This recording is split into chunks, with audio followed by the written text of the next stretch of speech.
कहते हुए नजर आ रहे हैं कि समय आ चुका है कि ईडी अधिकारियों पर एक्शन लेना पड़ेगा क्योंकि सबूत नहीं है। लेकिन ये कोशिश की जा रही है कि सबूत बाद में देखा जाएगा, यहाँ पर आरोप लगाइए, गिरफ्तार कीजिए और बस सुनवाइयाँ चलती रहेंगी, राहत नहीं मिलेंगी। तो यहाँ पर क्या ईडी अधिकारियों के खिलाफ अब एक्शन होना चाहिए? अगर आपने वाकई कोई गुनाह, कोई गलती नहीं की है तो सीधा सवाल कि आपको कुछ वाकई होना चाहिए, क्या लगता है? नहीं, मुझे नहीं लगता ऐसा, क्योंकि देखिए एजेंसियां स्वतंत्र होती हैं और सुप्रीम कोर्ट को लेकर भी बहुत सारी बार कई बार उनके फैसले पर बात होती है और कई बार ईडी को लेकर बात होती है, सीबीआई को लेकर भी बात होती है। लेकिन इसका मतलब ये नहीं है कि अगर आप पावर में नहीं हैं, विपक्ष में हैं, तो आपके ऊपर अगर कोई आरोप है और आप उसका सामना कर रहे हैं तो ये सारी ईडी और सीबीआई एजेंसियां बंद।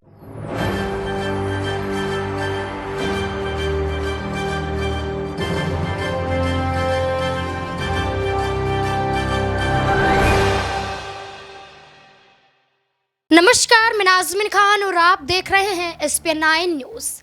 जब से इंडी गठबंधन बना है तब से सरकारी एजेंसियों का दबदबा भी उन पर ज़्यादा देखने को मिल रहा है।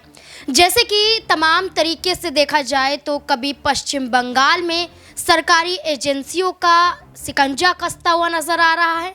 हाल ही की बात करें तो टीएमसी सांसद अभिषेक बनर्जी अब 9 दिसंबर को ईडी के सामने पेश होंगे, उनसे पूछताछ की जाएगी। वहीं बिहार में भी तेजस्वी यादव के परिवार पर ईडी का शिकंजा यहां पर रेलवे में ज़मीन देने को लेकर देखा गया था। इसके बाद दिल्ली की आम आदमी पार्टी पर भी यही शिकंजा देखा गया। सत्येंद्र जैन, मनीष सिसोदिया, संजय सिंह के बाद अब ईडी की पूछताछ में अरविंद केजरीवाल की बारी नजर आ रही है। अब दूसरा नोटिस कब तक जारी होगा ये तो ईडी अधिकारियों पर निर्भर करता है, लेकिन उससे पहले इनकी कार्यवाही के खिलाफ सौरभ भारद्वाज बड़ी बात कहते हुए नजर आए। उन्होंने कहा कि ईडी अधिकारी अब कठपुतलियां बन चुके हैं और बिना सबूतों के आधार पर गिरफ्तारी करते हुए नजर आ रहे हैं। सिर्फ सौरभ भारद्वाज ही नहीं बल्कि कपिल सिब्बल की बात करें, जो वरिष्ठ वकील हैं, उन्होंने भी अदालतों को नसीहत दी है कि मनी लॉन्ड्रिंग मामले में अब अदालतों को ईडी के अधिकारियों के खिलाफ, सीबीआई अधिकारियों के खिलाफ, जितनी भी सरकारी एजेंसियां हैं, इन सब के खिलाफ एक बड़ा कदम उठाने की ज़रूरत है। इतना ही नहीं, यहाँ पर सुप्रीम कोर्ट के पूर्व जस्टिस लोकुर ने भी यही बात कही है कि बिना सबूतों के आधार पर ये सरकारी एजेंसियां एक एक करके राजनेताओं को निशाने पर ले रही हैं, तो अब ईडी अधिकारियों पर शिकंजा कसना चाहिए। ईडी अधिकारियों के खिलाफ ही अदालत को फैसला लेना चाहिए। लेकिन क्या ऐसा हो पाएगा? ईडी अधिकारियों को लेकर लोग क्या सोचते हैं, इस रिपोर्ट में देखिए। ईडी अधिकारियों को लेकर भी आती है। यहाँ पर सौरभ भारद्वाज ने एक और बड़ी बात कही थी कि ईडी अधिकारी अपने अधिकारों का गलत इस्तेमाल करते हुए नजर आ रहे हैं और इन पर अदालतों को रोक भी लगानी चाहिए। यहाँ पर सिर्फ सौरभ भारद्वाज ही नहीं बल्कि वरिष्ठ वकील कपिल सिब्बल ने भी यही बात कही थी कि अब समय आ गया है कि ये सरकारी एजेंसियां अपने पद का, अपने अधिकारों का दुरुपयोग करती हुई नजर आ रही हैं, तो इन पर एक बड़ा एक्शन होना चाहिए। लेकिन क्या ये कार्यवाही जो विपक्ष पर ही देखी जा रही है, केंद्र सरकार की तरफ देखा जाए, भारतीय जनता पार्टी को लेकर देखा जाए, तो विपक्षी पार्टियों का दावा है कि गौतम अडानी के खिलाफ जांच क्यों नहीं हो रही है। तो यहाँ पर सवाल ईडी अधिकारियों को लेकर भी बन जाता है। तो हमारे साथ अमन सर भी जुड़ चुके हैं, उनसे जानने की कोशिश करेंगे क्या ये ईडी अधिकारी निष्पक्ष रूप से जांच नहीं कर रहे हैं। अभी दिल्ली में आम आदमी पार्टी के पीछे पड़ चुके हैं, आम आदमी पार्टी का कहना है। संजय सिंह, सत्येंद्र जैन, मनीष सिसोदिया, अरविंद केजरीवाल, राघव चड्ढा का भी जिक्र किया जा रहा है। सौरभ भारद्वाज कह रहे हैं कि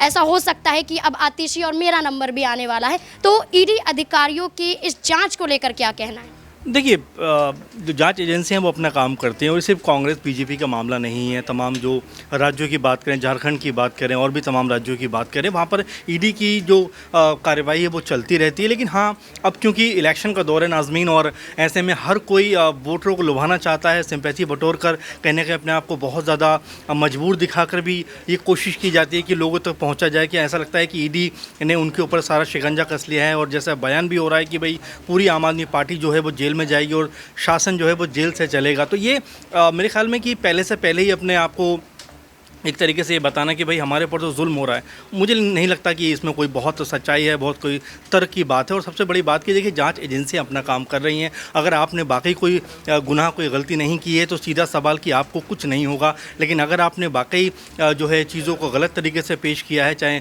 शराब नीति की बात करें और भी तमाम चीज़ों की बात करें, तो अगर आपने कोई गलत फैसला नहीं किया तो मेरे ख्याल में आपको कुछ होने वाला नहीं है। और जैसा अरविंद केजरीवाल या जो दिल्ली के सीएम है या उनके और भी तमाम सारे मंत्री और नेता ये कह रहे हैं कि भाई आम आदमी पार्टी के पीछे इस समय बीजेपी पड़ी हुई है या ईडी पड़ी हुई है, सीबीआई पड़ी हुई है, तो मेरे ख्याल में सिर्फ ये कह देना कि वो उनके पीछे एजेंसियां हैं इसलिए वो अपना काम या अपनी जो चीज़ें वो ठीक से नहीं कर पा रहे हैं, मेरे ख्याल से उचित नहीं है। क्योंकि ये हमेशा चलता रहा है, जो पावर में होता है वो उसके ऊपर इस तरह के आरोप लगते रहे हैं, पहले भी लगे हैं और मेरे ख्याल से आने वाले वक्त में भी लगते रहेंगे।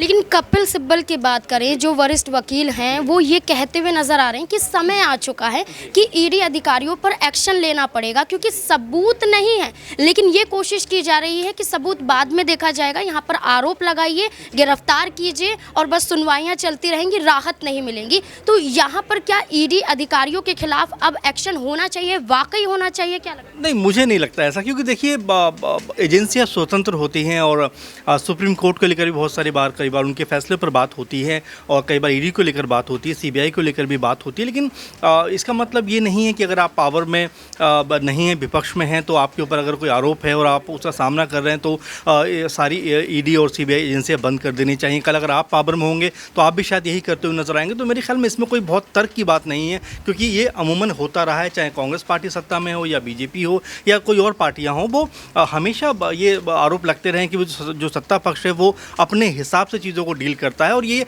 आरोप मुझे लगता है कि आने वाले समय में भी लगते रहेंगे। लेकिन मैं जो महत्वपूर्ण बात कह रहा हूँ कि अगर आपने कोई गुनाह नहीं किया है, कोई गलती नहीं की है, तो आपको डरने की ज़रूरत नहीं है। 2 महीने, 3 महीने, 4 महीने, 6 महीने कहते भी कि सत्य को परेशान किया जा सकता, परास्त नहीं किया जा सकता। तो अगर आपने वाकई कोई गलती नहीं की है, जैसे अरविंद केजरीवाल जी कह रहे हैं कि मैं जेल में जाऊंगा तो वहाँ से शासन शुरू कर दूंगा, तो अभी आप आरोपी नहीं हो। देखिए, अपराधी नहीं हो, अभी आप सिर्फ आरोपी हो। और देखिए, आरोपी और अपराधी में फ़र्क होता है। हमारे यहाँ चाहे मीडिया की बात करें, तमाम लोगों की बात करें, वो आरोपी और अपराधी में फ़र्क नहीं करते। अगर मान लीजिए किसी के ऊपर कोई आरोप है, उसको साबित करने में अभी समय लगेगा आपको। इससे पहले जो जयललिता थी वो भी जेल में रहकर शासन चला चुकी हैं, लेकिन जब आरोप उनके ऊपर साबित हुआ तो उनको अब यहाँ पर एक ही बात खुलकर सामने आ जाती है कि क्या अदालत स्वतः संज्ञान लेते हुए क्या ईडी अधिकारियों के खिलाफ भी कोई बड़ा मोर्चा खोलते हुए नजर आएंगी? क्या ईडी अधिकारियों को जो लगातार दिल्ली हाई कोर्ट से, दिल्ली राउज रेवेन्यू कोर्ट से और सुप्रीम कोर्ट से जो फटकार लग रही है, इस फटकार के बाद क्या निष्पक्ष रूप से ये सरकारी एजेंसियां काम करेंगी, या फिर अदालतों को पूर्व जस्टिस लोकुर के आधार पर, यहाँ पर कपिल सिब्बल के बयान के आधार पर क्या कोई बड़ा कदम उठाया जा सकता है? क्या कुछ लगता है आपको ईडी अधिकारियों की कार्यवाही को लेकर? कमेंट सेक्शन में ज़रूर बताएं। धन्यवाद।